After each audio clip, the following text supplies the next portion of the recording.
প্রাচীন এক মন্দির, কেউ অবহেলা করবেন না। মায়ের মূর্তি দেখতেই পাচ্ছেন, মা কালী মায়ের মূর্তি। পাশে আছে মা বনবিবি মা, তার পাশে আছেন মা শীতলা মায়ের মন্দির। এখানে পূজিত হয় বহু প্রাচীন এই মন্দির।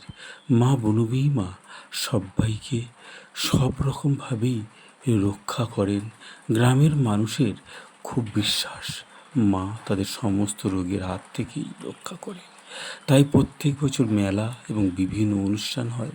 তারই কিছু কাহিনী তোমাদের সামনে আমি তুলে ধরব এবং মেলাটা দেখতে দেখতে সুন্দর একটা জগন্নাথ দেবের গল্প তোমাদেরকে আমি বলবো। আর মা শীতলা এই সময় সব্বাইকে সব রকম রোগের হাত থেকে রক্ষা করে। মা সবাইকে মঙ্গল করেন। তোমরাও বলো, মা জয় শীতলা মা, জয় মা বনবিবি মা, জয় মা কালী মা, জয় মা বড় মায়ের জয়। অনেক বছর আগে পবিত্র শহর পুরী অবস্থিত মহাপবিত্র জগন্নাথ মন্দির ধামের কাছে এক ছোট্ট ছেলে তার মায়ের কাছে বসবাস করতেন। সে প্রত্যেক দিন মন্দিরের সামনে দাঁড়িয়ে দেখত কত ভক্ত ভগবান জগন্নাথ দেবকে কত সুন্দরভাবে মিষ্টি ভোগ নিবেদন করছে। মিষ্টি ফল, নানান রকমের সুস্বাদু খাবার।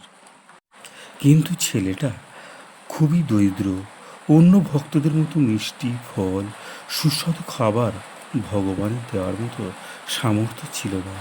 একদিন তার মা তার অল্প একটু গুড় হাতে দিল এবং বলল, বাবা, আজ আমাদের কাছে এটাই আছে। ছেলেটা গুড়টা না খেয়ে ভাবল, যদি এই গুড়টা আমার কাছে এত মিষ্টি লাগে, তাহলে জগন্নাথের কাছে নিশ্চয়ই মিষ্টি লাগবে। সে তখন গুড়টা নিয়ে জগন্নাথ দেবের মন্দিরের কাছে গেল এবং জগন্নাথকে নিবেদন করতে এবং বলল, হে ভগবান, আমার কাছে বেশি কিছু নেই, এই সামান্য একটু গুড় আছে, আমি এনেছি তোমাকে দেওয়ার জন্য, তুমি গ্রহণ করো।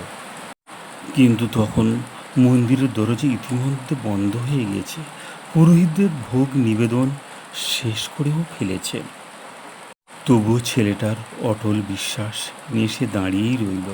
হঠাৎ সে অনুভব করলো কেউ যেন আস্তে করে তার হাত থেকে গুড়টুকু নিয়েই নিল। সে চোখ খুলে দেখল তার হাতের গুড়টা নেই। সেই রাতের মন্দিরের প্রধান পুরোহিত স্বপ্ন দেখালো জগন্নাথ দেব হাসি মুখে তাকে বলছে, আজ আমি মন্দিরের সবচেয়ে মিষ্টি ভোগ পেয়েছি, কারণ সেটা হয়েছিল সত্যিকারের ভক্তি আর ভালোবাসা দিয়ে। পরের দিন সবাই বুঝতে পারল জগন্নাথ দেব নিজেই ছোট্ট ছেলেটার ভোগটা গ্রহণ করে নিয়েছিল। ভগবান দেখেন ভক্তের হৃদয়ের সত্যিকারের ভালোবাসা ও ভক্তি।